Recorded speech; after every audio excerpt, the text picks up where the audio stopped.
Lagos. You see my life right now, equal to nothing. You won't understand the kind of financial pressure we're under. You see these children, they plan for them. Disclaimer. This video is made for educational, commentary, and review purposes only under the guidelines of fair use, Section 107 of the Copyright Act 1976. We do not claim ownership of any clips, images, or audio from To Kill a Monkey or any affiliated media. All rights belong to the original creators and copyright holders. This video is a transformative work, offering critical analysis, breakdowns, an opinion-based review intended to inform and engage viewers. No copyright infringement is intended. Madam, sorry. I forget. In the city where survival feels like a crime, one man's morality is about to be tested.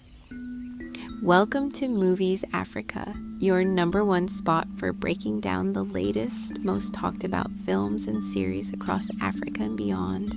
Today, we dive deep into episode 1 of Netflix's explosive new Nigerian crime thriller, To Kill a Monkey. We're going to break this episode down into 5 powerful chapters, uncovering the tension, trauma, and turning points that will keep you glued to your screen. So if you love intense storytelling, cultural depth, and intelligent analysis, make sure to hit that like button, subscribe, and turn on the notification bell so you never miss a drop from us. A World of Shadows, Lagos by Night.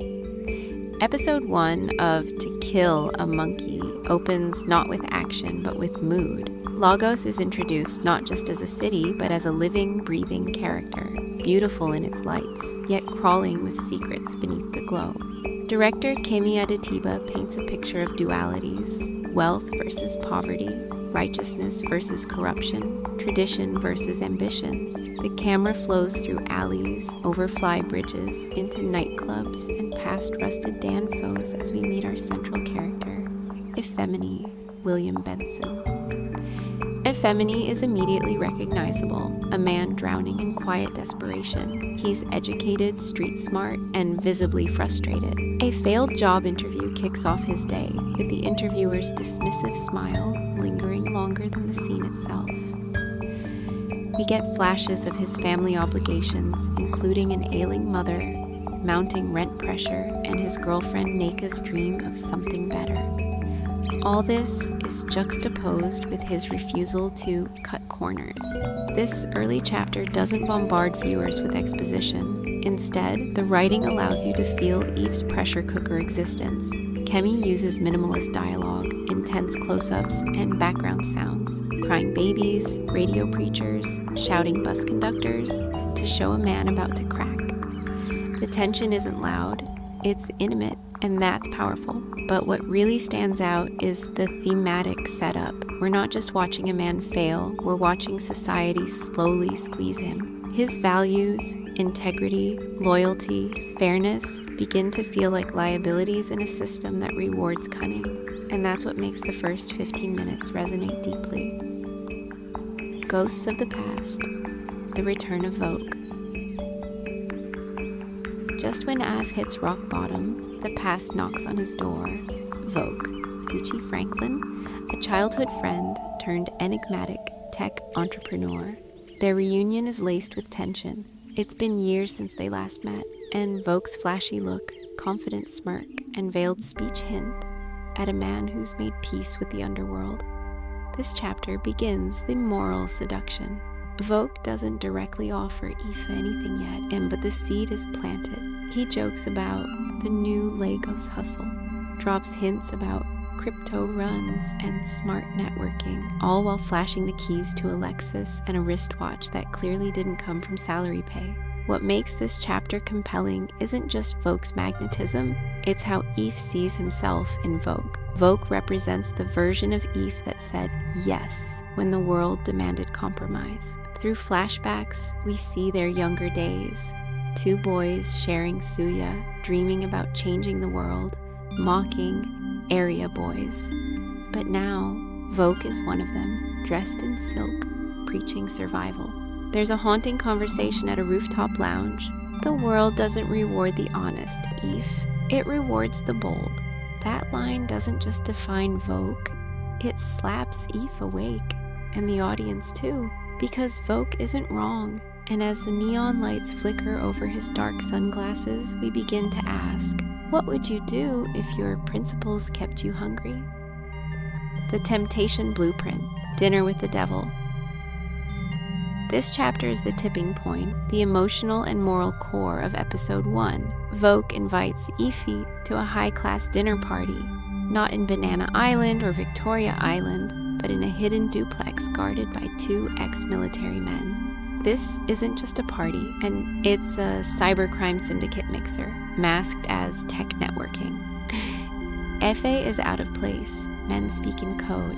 APIs are really ATM bypass programs. Blockchain means untraceable remittance paths. Women laugh too hard. Music bumps in the background, but the real beat is power. Men with silent voices and louder wallets. People shaking hands over stolen data, crypto keys, and access to desperate diasporans abroad. Eve tries to leave, but Voke stops him. You came here because you're tired of being broke. Just listen. What follows is the most intense monologue of the episode. Voke breaks down the mechanics of their operation: identity theft, sim cloning, social engineering, not in a glamorized, romantic way, but with calculated professionalism. This isn't Yahoo, it's a business. The cinematography shifts here. Warmer lights, closer angles, echoing bass. The seduction is almost visual. You feel the pull of comfort, the safety of control, the promise of redemption through corruption. As Ife steps out of the party, we see a shot of him standing on the edge of a balcony, Lagos below him, choices before him, and we know he won't say no for long. Home is not a safe place. After the party, Ife goes home, and this chapter peels away the last bit of his idealism. His landlord is waiting, fuming over rent. His girlfriend is crying, her job application rejected again. His younger brother just got suspended for fighting in school, and then, the worst of it, a call from the hospital. His mother needs surgery, urgently. This chapter is heavy, the pacing slows down. There's no background music, just real life. And this is where the show breaks you, because you've seen people like Eve. Maybe you are like Eve, the man trying to do good but constantly punished for it. There's a heartbreaking moment when he tells Neka, maybe I'm not a good man, maybe I'm just a coward. She doesn't answer, and that silence is louder than any dialogue. This is also where the title, To Kill a Monkey, begins to carry meaning. In Nigerian slang, monkey often refers to the one doing the hard labor while others eat. The monkey day work, baboon day chop proverb.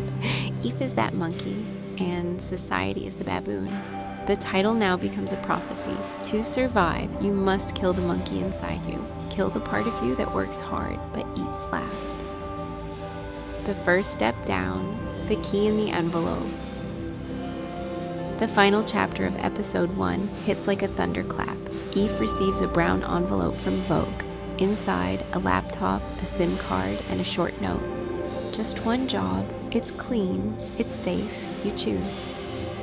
Eve doesn't respond immediately. He goes to the window, stares at the Lagos traffic, and breathes. What follows is a montage that will give you chills. Eve staring at his mother's hospital bill, his girlfriend holding their last 5,000 naira, the laptop screen glowing in the dark. A mouse click, cut to black. The episode ends. The beauty of this chapter is in its ambiguity. Did he click to research? Did he start the job? Did he fall? The silence says yes, but leaves the confirmation for episode 2. Final thoughts. Episode 1 of To Kill a Monkey is a masterclass in tension, emotion, and ethical collapse. It doesn't glorify crime, it explains it. It doesn't excuse desperation, it humanizes it. It doesn't show a fall, it makes you question what counts as falling. This is not just a Nigerian story, it's a universal tale told through a Lagos lens. One that asks, what does it cost to survive with dignity in a world that punishes the honest? And there you have it. Episode 1 of To Kill a Monkey, peeled back in 5 revealing chapters. What would you do if pushed to the edge? Would you hold on to your values or bend just a little to survive? Let us know your thoughts in the comments below. We read every single one. If you found this breakdown insightful, don't forget to smash that like button. It tells the algorithm this story deserves to be seen. And if you want episode 2 dissected just like this, hit subscribe because we're just getting started. Until next time, subscribe for more, powered by stories.